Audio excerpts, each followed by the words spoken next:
আজকে সঠিক সময় আসছি। প্রতিদিন দেরি করে আসি, কাফন চুরি করতে পারি না।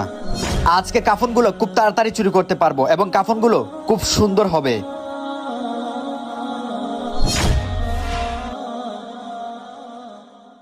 সবাই চলে গেছে, যাই আমি কাফনগুলো খুব তাড়াতাড়ি চুরি করে নিয়ে আসি।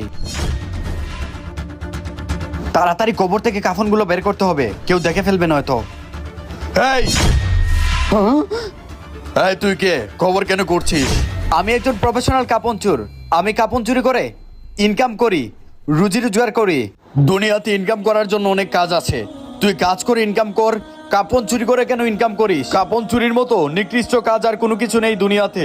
এখনো সময় আছে, ভালো হয়ে যা আর আল্লাহর কাছে ক্ষমা চা, আল্লাহ অবশ্যই তোকে ক্ষমা করে দিবে। হে আল্লাহ, আপনি আমাকে মাফ করে দেন আল্লাহ। কমেন্টে আই লাভ আল্লাহ লিখে যাবেন।